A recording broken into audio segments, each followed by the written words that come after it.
This is a day of celebration. So I'm going to light the candle first of all, and we do it quite intentionally, consciously, recognising the light that it represents in all of us. I'm just going to move it to the middle here.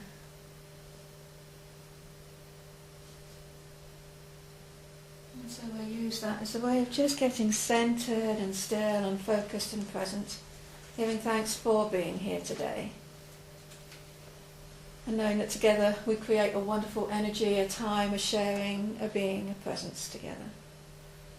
So we're going to really build that energy of coming together with singing our song, Surely the Presence of the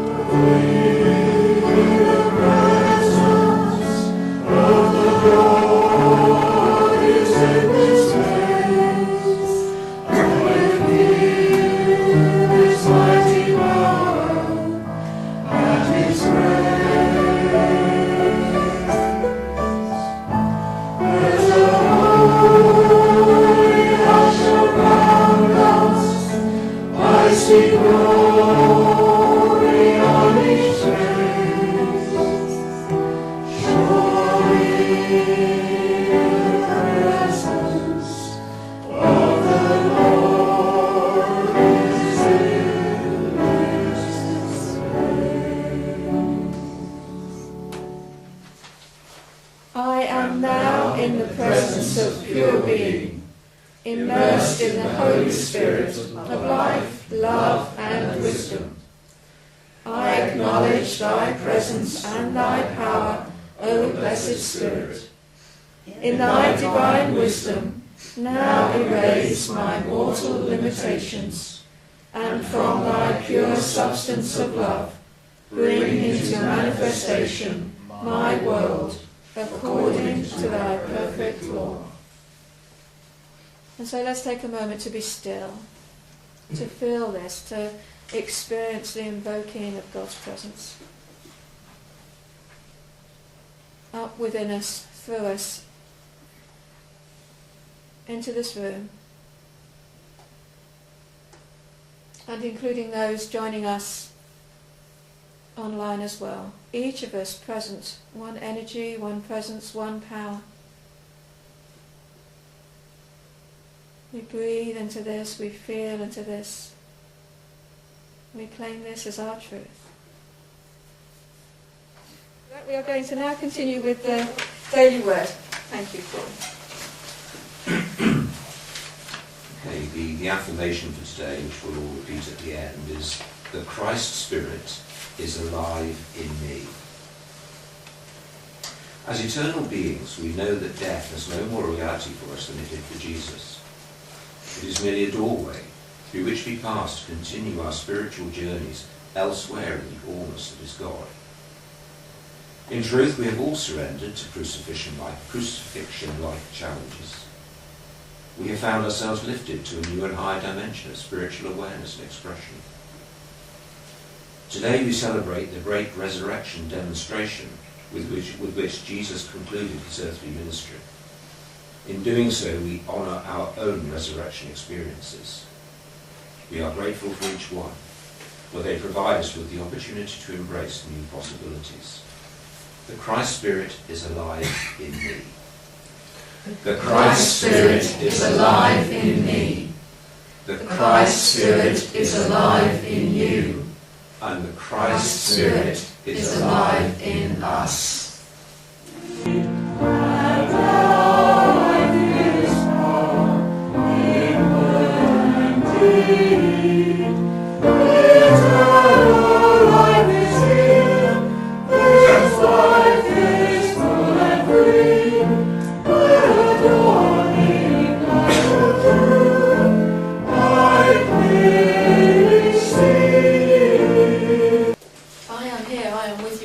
There are so many wonderful quotes that we could go through today with all the things that Jesus said, all the things that he did. And I wrote down just a few, just from John 14. I am the way, the truth and the life. Anyone who has seen me has seen the Father.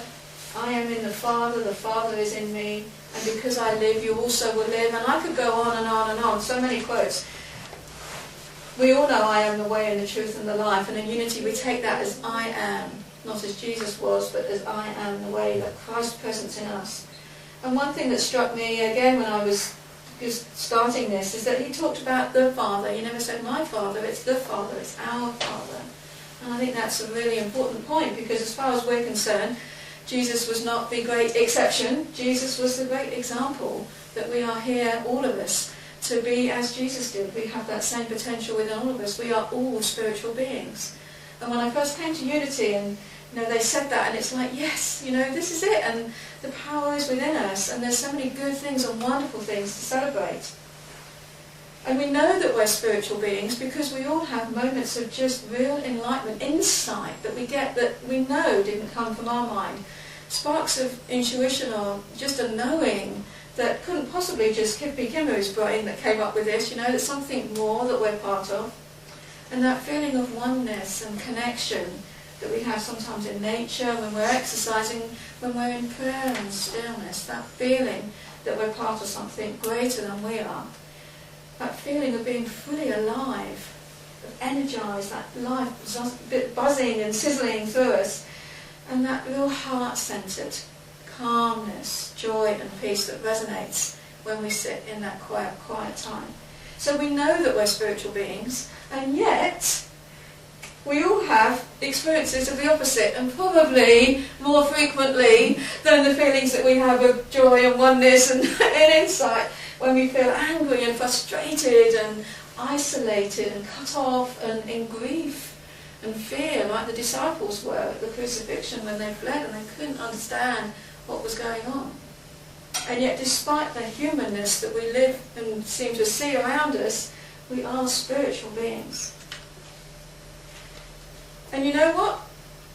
I mean, they put it a bit more impolitely than this out in the world, but life happens, Life does happen. There are challenges all the time. In every moment of the day, something is potentially there that will kick us off. I could be sitting at home getting ready for the day and meditating, and it's lovely, and I get in the car and drive to work, and somebody cuts me up and does something silly, and it's like, oh, there you are, back in all of it all again.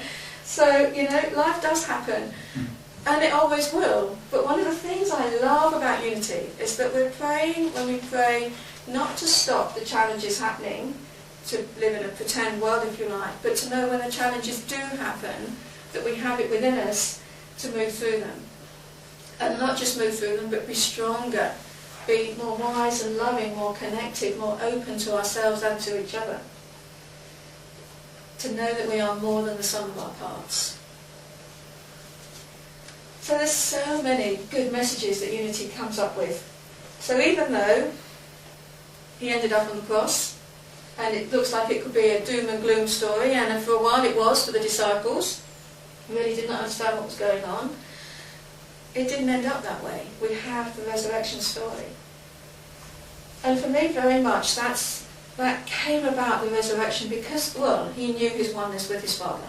He just absolutely knew, there was no doubt for him. But he went through stages on the cross which he had to go through, which we go through when we have our own challenges. And he admitted his humanity. He felt forsaken. Why have you forsaken me? We feel lost and abandoned sometimes. And it's important to acknowledge that, to know that that is going on too, and yet at the same time, feeling that, knowing that when we seek that forgiveness, Father, forgive them, they know not what they do, when we seek to connect with that, we start to unwind the story, we start to move through it. And then at the end, Father, I commit myself into your hands, I commit my spirit. That same giving up to God. And it's very much for me, because of those steps that he went through on the cross, that real giving up, handing over, that the resurrection was able to come through. It came through him because of those steps that he took. And I also have some personal thoughts about this, and I don't know that I particularly read in Unity, but I feel this for myself, that Jesus Christ was the master teacher. They followed him. And while he was there, leading and doing it all, they were only ever going to follow him. At one level he had to step aside. He had to leave so that the others could step up. Otherwise they would forever be followers and disciples, not leaders of men as well. And he said to them, whatever I do, you two can do and more. But they weren't going to do it while he was there. There was no need, if you like. So for me, very much, the crucifixion was an important part of the whole thing. It had to happen in a way. And I'm sure you probably knew that at one level. I mean, what a person, what a man to know that this is going to happen, most likely going to happen. And yet still be willing to say, okay, I step up to it. I mean, he's an amazing example. So whether you believe in the resurrection as a physical being coming back, and Jesus came back in body, in the flesh, that they could touch, or whether it was more an essence of him, his real spirit, that they came back and they experienced, it doesn't matter. The resurrection changed everything. You think you can kill me and you can't. Life is everlasting. We can't kill what is eternal and true. It's such a powerful message. And I am more than this body. You know, this isn't who we are. There's so much more than this. And there's so much to be taken. And I've got just a few minutes to give one thought on the resurrection story. But I think there's so much joy in it, so much positivity. You know, we're all of this same energy. So the crucifixion to resurrection story is a powerful one. It's a life-changing one for us when we claim and know that energy is true for us. So of course what we do in Unity is we make it real for us, and we make it real for us now. Because it's all very well to say, well, that went on 2,000 years ago, which it did, but it's also saying today, in us and through us, we have that same potentiality. We choose how we're going to respond. And it's a daily choice, and sometimes it's an hourly choice. How am I going to respond? Am I going to respond to this situation with the car drivers cutting me up? And all, you know, when I was a child, I used to witness people beating their dogs, you know, just maltreating them, taking them for walks in the park and then punishing them when they wouldn't come back straight away. And we witness all sorts of things that we don't enjoy. It's just going on around us all the time. But my choice is, how do I respond? Do I respond from my woundedness, from my pain? It was difficult to see that as a child, very difficult to see that. And there was nothing I could do as a child. You know, I couldn't go up and demonstrate, not that that would have made any difference. But I still had to deal with myself and how I was responding to that. So all the time, do I respond from my defensiveness? You know, we build shields around us to protect us, to keep us separate from life. Am I going to respond from my defence mechanisms that actually make me attack or blame? From the shadow side, we talk about the shadow that seems like it lives in darkness or half-life. It's just not feeling connected. From that childhood era thinking, from the programming that we were raised in. Do I see through a mirror darkly? Is the question. Do I continue to crucify myself with my thinking, because the only one I'm crucifying is me? And I know it because I do it. Or do I wake up and not take 3 days to come around and recognise that actually I'm in it again, I'm crucifying myself, I'm punishing somebody else with my thinking or even with my saying and my doing? Wake up, resurrect the spirit, feel alive, feel that Christ presence within, that actually just sees it in a different way, sheds light and understanding, seeks to see forgiveness and respond in that new way. That really all that Jesus taught is here with me now. And to use the tools of power and meditation that we have to really feel that day by day, grounding us and connecting us, enabling us. So I think if Jesus could put down his burdens while he's on the cross, while he's going through that excruciating pain, while he's having that experience, if he can put down his burdens on the cross, surely I can put down my burdens that I carry, my thoughts that keep me on the cross in my pain, my woundedness. And I suggest that we can all do that too. I suggest, whenever we think about this, am I carrying a burden here? What cross am I carrying? What can I put down now? What is no longer mine? I don't need to do this. I can put this down. And that you've all done this, I'm sure, at moments of doing this. And that feeling of freedom, of light, of capability, of power there that comes through when we put the burden down.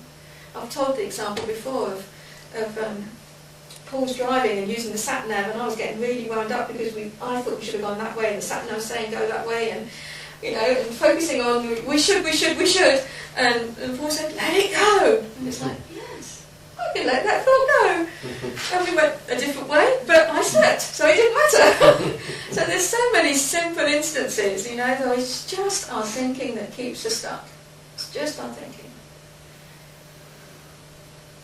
So, following Jesus' resurrection, the disciples picked up the mantle. He came to them, that extra teaching that came through afterwards, and they realised that all that he said, that they had the same power in him, and they went out and they did their miracles, they changed lives. We have Christianity today because of all the amazing work that was done through the apostles and through Paul. And so we can do it too, each in our own way. I'm not suggesting we're going to go out and have wonderful miracles and cure people, although there's no reason why we can't. The same power is in us. But even in the little ways, in changing our thinking and putting the burdens down and seeing things in a new way, how can I respond in this? What's mine to do? And to know that we can respond again and feel that Christ's Spirit resurrected in us, so that we feel that sense of aliveness, of energy, of vitality, of peace and joy. And to know that the resurrection gives us permission to claim that for ourselves too. If anyone is in Christ, they are a new creation. The old has passed away. Behold, the new has come. I am not bound by the past. I am made new in Christ. This is a new day. Through the power of Christ in me, I release the old. I behold the new. This is a new day. Through the power of Christ in me, I see myself in a new light. This is a new day. Through the power of Christ in me, I see my strengths. I count my blessings. God has placed within us all that we need for full and joyous lives. Through the power of the Christ in me, I accept my divine inheritance. And he who sat upon the throne said, Behold, I make all things new. This is a new day. Through the power of Christ in me, I begin anew. There you are now, you've said it. And so it is. It is done. Lovely. All right, so it's now time for us to take our flowers and our affirmations.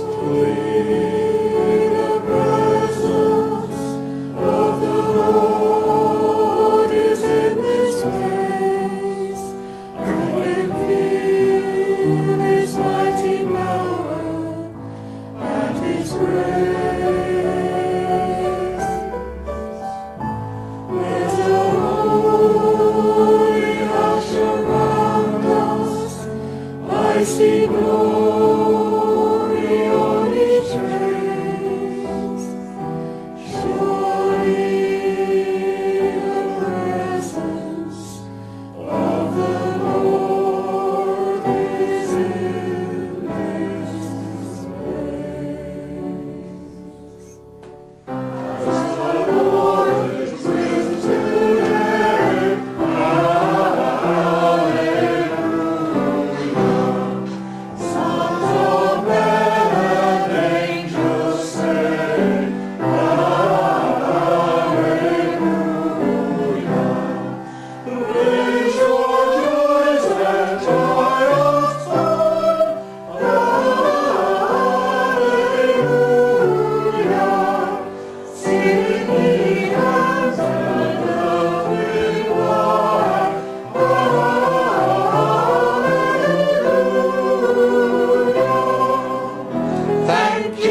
donations kindly given and received, to all of you online, to Dorothy for doing so well with this piano, and for all the singing and the sound and the energy that we create together. So thank you. I am God's creation. I am filled with his life. I am illuminated by his light. I am strengthened by his power. I am filled with his love. I am imbued with his wisdom. I am released into his will. I am lifted up to his transformation. I am eternally alive in him. I am God's creation.